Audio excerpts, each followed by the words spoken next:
Hey, this is Indra Kumar. Welcome to this short series of anthropology discussion.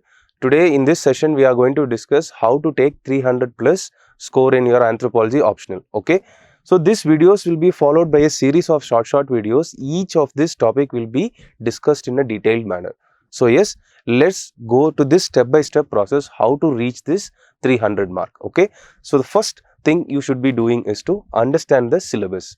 See, familiarizing yourself with the UPSC anthropology syllabus helps you to navigate throughout the pages, whether you are really able to comprehend each word in the syllabus. See, if you are able to get some 200 to 300 words about each and every word mentioned in the syllabus, some content regarding it, you have set the base for 200 to 220 marks. Okay. Then only value addition comes. But first that 200 mark you should take it in your hand. So for that purpose you have to understand the syllabus very thoroughly. The paper 1 mainly comprises of socio-cultural anthropology, physical anthropology, archaeology and the linguistic anthropology, and paper 2 of anthropology deals mainly with the Indian anthropology and the applied concepts of paper 1. Yes, you have to understand the syllabus in this topic very thoroughly, right? Then understand what is the demand, what level of syllabus preparation should be. See, UPSC notification, if you go through, it has very clearly mentioned that it should be at the honors degree level, that is level higher than your bachelor's and lower than your master's degree level. So this is the level, the depth of preparation you should be doing for your optional, okay, for every optional and especially for anthropology also. That is the depth you need, right? Not to go for PhD level, right? Next, study materials. Study materials are very important. You have to be very serious about choosing the core materials, because these are the materials how your foundational concepts will be very clear, right? In this video, we are not touching into each and every book which is mentioned here, but you can have a note of all these important standard sources which would be referred, right? Say for example, for paper 1, P. Nath, B. M. Das, D.K. Bhattacharya, Upadhyaya and Gaya Pandey, D.N. Majumdar, Ember and Ember. So these are the some standard books which you would be referring for studying your anthropology. You should be in fact preparing or at least purchasing all this material even before you start the preparation, right? Because at the time of your preparation you would be referring 2 or 3 books, these books, okay? So that time you can't afford to wait for 2-3 days until your speed might pace down. So all these reasons you better buy all these standard sources. It will be always be helpful. Then paper 2, when it comes to paper 2 is again Indian prehistory by D.K. Bhattacharya, Nadim Hasnain.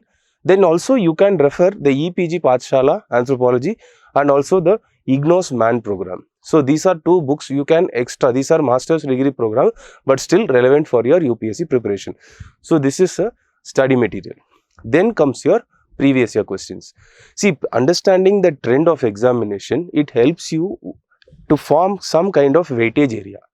Without this, you will be trying to spend lot of time on areas which has only little relevance in the exam. So first thing you should be doing is to previous year questions, analyze these things and then form an idea. Then you can start attempting, after reading from standard sources, what you should be doing, start attempting answer writing skills based on this previous year questions. So only then you will know, you will get how UPSC questions have been asked, how you will get an actual word, that the format, the design of questions, how language is set. So everything you will understand based on previous years, and also topic wise weightage also will get a good idea, right? So that is why we are emphasizing you to first go for the previous year question also analysis. So if you say IAS Babu also has a micro listed, that is topic wise, every syllabus has been broken down, decoded, and then those topics 39 years, almost from 1985 to 2023. So many years we have given you in a compilation. So it is always available at IAS Baba. You can contact it, right? Contact and get it. Next, how to make short notes.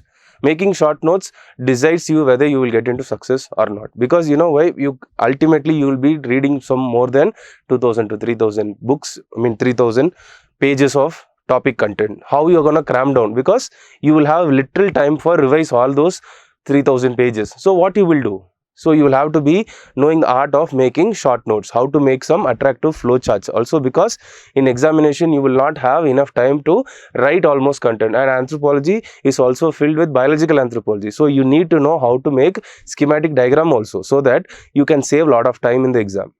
Next, focus on conceptual understanding. Say for example, anthropology is a relatively a new field, but still there are a lot of concepts in theories. And also say for example, Jane Goodall. Who is Jane Goodall? What is Jane Goodall's contribution in primatology and primate behavior? A conceptual understanding of it helps to encounter certain unpredictable questions, unpredictable areas in the question paper, which have been recently asked in the UPSC mains examination, right? So conceptual understanding is also very crucial.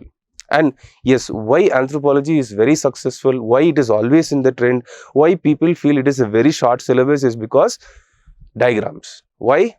Anthropology is also 30 to 40% of biological anthropology. You don't need to be an extraordinary, someone who can draw extraordinary diagrams. A very, very minimal level of neat diagram is more than sufficient. You don't need to have this shading work and all to be done. Even toppers don't have very, very extraordinary drawing skills and all. It's all about some basic understanding. Your basic practice you should have done, especially the skulls and all these things, right?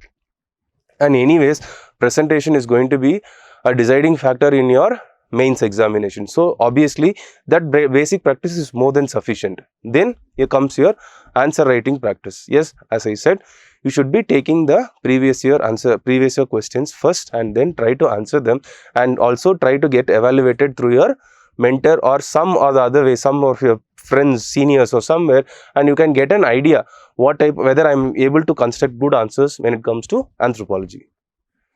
Then yes, revision. See, revision is very crucial, because as soon as you read 1.1, once you reach the 12th topic in paper 1, you will almost forget what you read in the 1.1 topics. That is very, very common. So in this case, what you have to do, you should go for some revision techniques, some memory techniques, like using flowcharts, using some kind of sticky notes, or maybe some kind of spaced revision techniques. What psychologists are of the opinion, spaced revision increases your efficiency and memory power. So that is the reason we can go for spaced revision, which is very crucial, right?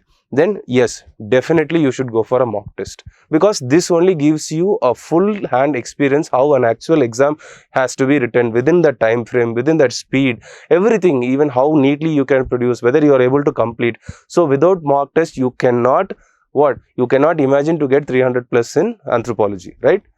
Then staying updated. Of course, today anthropology is expanding like any other discipline, and also lot of toppers have been emphasizing on current affairs and case studies in anthropology, which is right now going to decide your extra edge. That is above 250, 260 you need to score.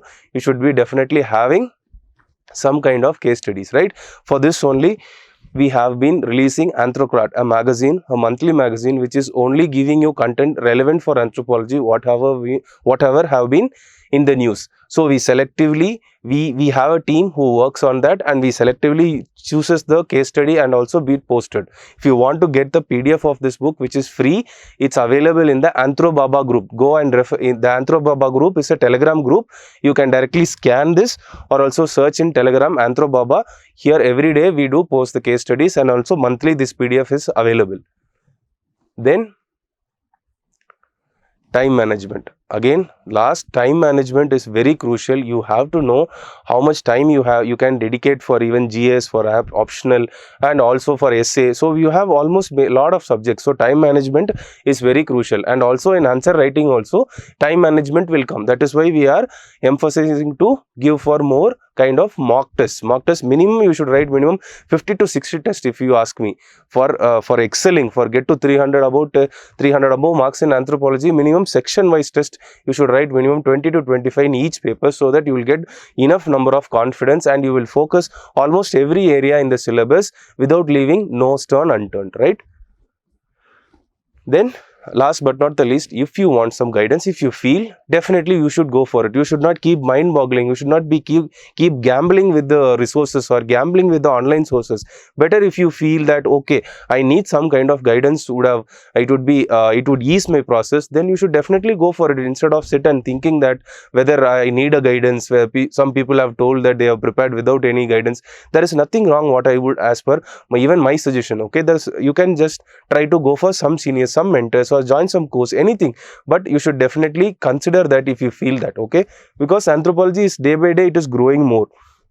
Yes, these are some of the main points like you should be focusing on when and how to take above 300 in your optional anthropology. Okay, now what we will do is, in every lecture from now on, we will be dealing with how to deal all of these points in detail. We'll go for a short 10 or 7 minute video, so that you will get an idea. You can also grasp it quickly. So in this dimension, tomorrow we will be taking the topic how to understand the syllabus, right?